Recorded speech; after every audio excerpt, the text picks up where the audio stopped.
শীতের দিনে পাটিসাপটা পিঠা খাবো না তা কখনো হয়? তাও যদি আবার হয় খিরসা পাটিসাপটা, তাহলে তো একদমই জমে যাবে। হ্যালো এভরিওয়ান, ফ্লেভার উইথ অর্পিতার চ্যানেলে আপনাদের অনেক অনেক স্বাগত। আজকে আমি আপনাদের সাথে খুবই একটা মজার পাটিসাপটা রেসিপি শেয়ার করব। খুবই সহজে আর সাধারণ উপকরণ দিয়ে আজকে আমরা এই পাটিসাপটাটা তৈরি করে দেখাবো। আর কিছু টিপস আপনাদের সাথে শেয়ার করেছি, সেগুলো ফলো করলে আপনারা একদম প্রথমবারই পারফেক্ট পিঠে তৈরি করে নিতে পারবেন। আশা করছি এই রেসিপিটা আপনারা একবার দেখলে আপনাদের আর পাটিসাপটা বানাতে কোনোই অসুবিধা হবে না। আর ভিডিওটা ভালো লাগলে লাইক করতে একটুও ভুলবেন না। তাহলে চলুন শুরু করা যাক আজকের রেসিপি। প্রথমে একটা বড় মিক্সিং বাউল নিয়েছি আর তাতে আমি দিয়ে দিচ্ছি চালের গুঁড়ো। এখানে আমি মেজারমেন্ট কাপ মেপে 2 কাপ নিয়ে নিয়েছি চালের গুঁড়ো। বাজারে যে চালের গুঁড়ো কিনতে পাওয়া যায় আমি সেই চালের গুঁড়ো এখানে ব্যবহার করছি। আপনারা চাইলে ভিজা চালের গুঁড়ো এখানে নিতে পারেন। আর যে কাপ মেপে এখানে আমি 2 কাপ আতপ চালের গুঁড়ো নিয়েছিলাম, সেই কাপ মেপে আমি এখানে নিলাম 1 কাপ ময়দা। ময়দা ব্যবহার করলে পাটিসাপটা পিঠেগুলো খুবই সফট তৈরি হয় আর তার সাথে অনেকক্ষণ পর্যন্ত সফট থাকে। আর এই পাটিসাপটা পিঠের স্বাদ আর একটু বাড়ানোর জন্য এখানে আমি অ্যাড করে দিচ্ছি 2 টেবিল স্পুন মতো গুঁড়ো দুধ। আর গুঁড়ো দুধ না থাকলে এটা আপনারা স্কিপ করতে পারেন। আর তার সাথে মিষ্টির জন্য এখানে আমি 2 টেবিল স্পুন মতো চিনি অ্যাড করলাম। আর 1/4 চামচ মতো অ্যাড করে দিলাম এখানে নুন। আর এখন আমরা এই সব শুকনো উপকরণগুলোকে ভালো করে মিক্স করে নেব। আর সব কিছু ভালো করে মিক্স করে নেওয়ার পরে এখন আমি এর মধ্যে অ্যাড করে দেবো জল। কিন্তু এখানে আমি একদম ঠান্ডা জল ব্যবহার করিনি, অল্প একটু উষ্ণ গরম জল এখানে আমি ব্যবহার করেছি। যেহেতু আমি এখানে শুকনো চালের গুঁড়ো নিয়েছি, সেজন্য এখানে আমি একটু উষ্ণ গরম জল ব্যবহার করছি। আর এখানে জলটা একবারে অ্যাড করবেন না, আমরা অল্প অল্প করে জল অ্যাড করব আর একটা হ্যান্ড হুইস্কার দিয়ে এটাকে ভালো করে মিক্স করতে থাকবো। আর এখানে জলটা আমাদের অল্প অল্প করে মেশাতে হবে, তাহলে কিন্তু আমাদের ব্যাটারের যে কনসিস্টেন্সিটা হবে সেটা আমরা ভালো বুঝতে পারবো।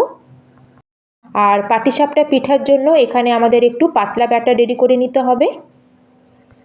যেহেতু আমাদের এটা বাজারে কেনা চালের গুঁড়ো, সেজন্য আমাদের এই ব্যাটারটাকে খুবই ভালো করে কিছুক্ষণ সময় ধরে ফেটিয়ে নিতে হবে।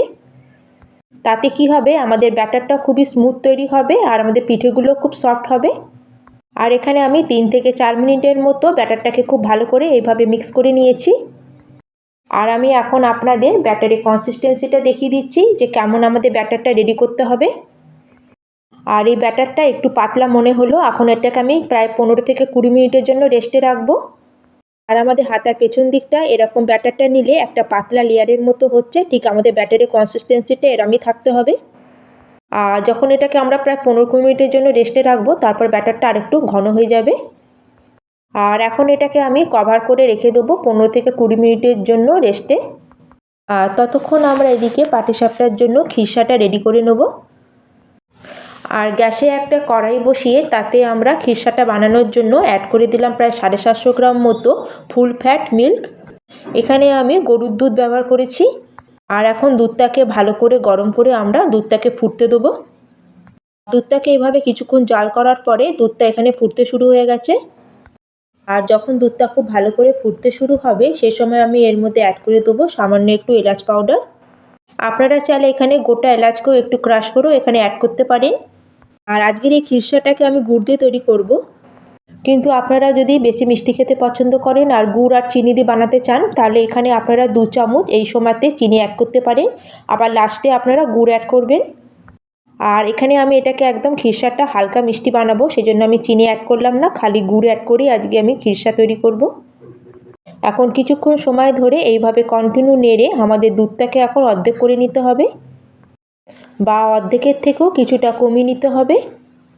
আর যখন আমরা এটাকে কন্টিনিউ নাড়ব, কড়াইয়ের চারিদিকে যে সরটা লেগে থাকবে, এভাবে খুন্তির সাহায্যে আমরা এটা দুধের মধ্যে মিশিয়ে নেব। আর এটা ভালো করে আমাদের নাড়তে থাকতে হবে দুধটাকে, যাতে কড়ার তলাতে লেগে না যায়। আর দুধটাকে বেশ কিছুক্ষণ জাল দেওয়ার পরে এখানে দেখুন দুধটা অর্ধেকের থেকেও কম হয়ে গেছে। আর দুধটাকে আমরা কড়াইতে দেওয়ার আগে কিছুটা পরিমাণে দুধ একটা বাটিতে উঠিয়ে রেখেছিলাম। আর এই দুধের মধ্যে 2 চামচ মতো চালের গুঁড়ো আমি ভালো করে দুধের মধ্যে মিক্স করে নিয়েছি। এখন এই যে দুধ মেশানো চালের গুঁড়োটাকে আমরা অল্প অল্প করে দুধের মধ্যে অ্যাড করব, আর খুন্তি দিয়ে এভাবে আমরা কন্টিনিউ এটাকে নাড়তে থাকবো। আর এই চালের গুঁড়োটা দুধের মধ্যে অ্যাড করলে খুব তাড়াতাড়ি দুধটা ঘন হয়ে যাবে। আর তার সাথে খুবই সুন্দর একটা খিরসাও রেডি হবে। আর এইভাবে আমরা পুরো চালের গুঁড়োটা দুধের মধ্যে অ্যাড করে আমরা খিরসাটা রেডি করে নেব। আর আপনারা দেখি হয়তো বুঝতে পারছেন দুধটা কিন্তু আগের থেকে ঘন হতে শুরু হয়ে গেছে। আর কালারটাও দেখুন আগের থেকে অনেকটা চেঞ্জও হয়ে গেছে। আর এইভাবে আমরা এখন এটাকে কন্টিনিউ নাড়তে থাকবো বেশ কিছুক্ষণ। আর প্রায় বেশ কিছুক্ষণ নাড়ার পরে আমাদের এখানে খিরসাটা এইরকম পজিশানে আছে। আর এখন আমরা মিষ্টির জন্য এর মধ্যে অ্যাড করে দেবো 2 চামচ মতো আখের গুড়। আর গুড় অ্যাড করলে আমাদের যে খিরসার কালারটাও খুব সুন্দর দেখতে লাগবে। আর তার সাথে দারুণ একটা গুড়ের ফ্লেভার আমাদের খিরসার মধ্যে অ্যাড হবে। আর এখানে আপনারা যে কোনো গুড় অ্যাড করতে পারেন বা শুধু এটা চিনি দিয়েও আপনারা বানিয়ে নিতে পারেন খিরসাটাকে, বা আপনারা চিনি আর গুড় দুটো মিশিয়েও এই খিরসাটা রেডি করে নিতে পারেন। কিন্তু আমি এখানে খিরসাটা আজকে খুব লাইট মিষ্টি দিয়ে তৈরি করছি, সেজন্য আমি এখানে খালি গুড় ব্যবহার করেছি, নাহলে আপনারা চিনি গুড় মিশিয়েও করে নেবেন। আর খিরসাটাকে এইভাবে নেড়ে নেড়ে আমাদের আরও কিছুক্ষণ একটু ভালো করে জাল দিয়ে এটাকে আর একটু ঘন করে নিতে হবে। আর এই পর্যায়ে দেখুন আমার দুধের খিরসাটা একদম পুরো রেডি হয়ে গেছে।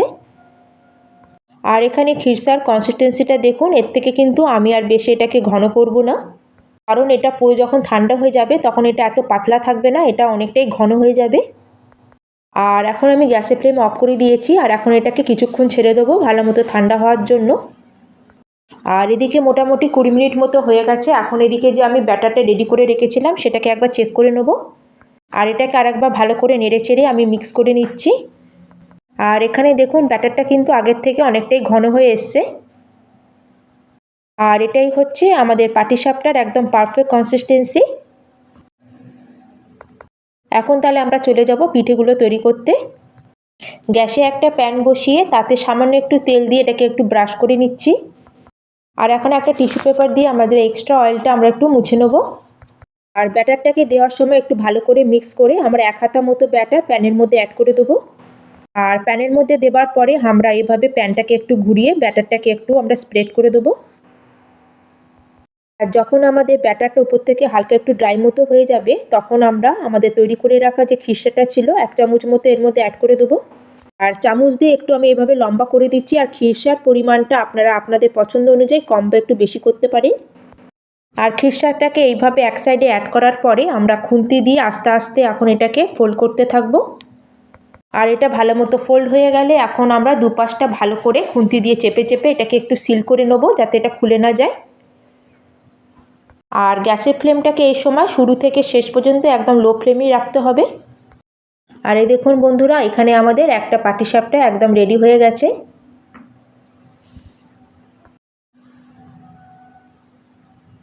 আর প্রত্যেকবারই ব্যাটারটা দেওয়ার পরে প্যানটাকে একটু ব্রাশ করে আমরা হালকা টিস্যু পেপার দিয়ে এটাকে মুছে নেব। আর পিঠের ব্যাটারটা প্যানে দেওয়ার আগে যদি প্যানটা আমাদের বেশি গরম থাকে তাহলে পিঠের গায়ে ছোট ছোট ছিদ্র মতো হয়ে যায়, সেটা দেখতে একদমই ভালো লাগে না। আর আপনাদের বোঝার জন্য আমি আরেকটা পিঠে আপনাদের এইভাবে বানিয়ে দেখাচ্ছি। পাটিসাপটা পিঠা তৈরি করা খুবই সহজ, কিন্তু কিছু বিষয় খেয়াল রাখতে হবে। গ্যাসের ফ্লেমটাকে এখানে একদম বাড়ানো যাবে না, আর প্যানটাকেও বেশি গরম করা যাবে না। আর গ্যাসের ফ্লেমটাকে লোতে করেই আমাদের পিঠেগুলো তৈরি করতে হবে। আর ব্যাটারের কনসিস্টেন্সিটাও একদম আমাদের যাতে পারফেক্ট থাকে। আর এইসব টিপসগুলো ফলো করলেই আপনাদের দেখবেন একদম পারফেক্ট পাটিসাপটা রেডি হয়ে যাবে। আর বন্ধুরা দেখতেই পাচ্ছেন কত সহজে আমরা সব পাটিসাপটাগুলো খুবই অনায়াসে আর ঝটপট রেডি করে নিলাম। আর পাটিসাপটাগুলো তৈরি করতে একদমই সময় লাগে না। আর পাটিসাপটার উপরগুলো দেখুন একদম স্মুথ হয়েছে। আর এর মধ্যে কোনো রকম ফাটল নেই বা কোনো রকম ছিদ্র নেই। আর এরকম পাটিসাপটা দেখতেও ভালো লাগে, প্লাস খেতেও খুব ভালো লাগে। আর যাদের তৈরি করে খাওয়াবেন তাদেরও খুব ভালো লাগবে। আর বন্ধুরা আজকের রেসিপি আপনাদের কেমন লাগলো অবশ্যই আমাকে কমেন্ট করে জানাবেন। ভালো লাগলে লাইক করবেন, শেয়ার করবেন, আর চ্যানেলে যদি নতুন হয়ে থাকেন তাহলে প্লিজ চ্যানেলটিকে সাবস্ক্রাইব করে দেবেন। তাহলে আজকের রেসিপি এখানেই শেষ করলাম, আবার চলে আসবো অন্য একটি নতুন রেসিপি নিয়ে। ধন্যবাদ।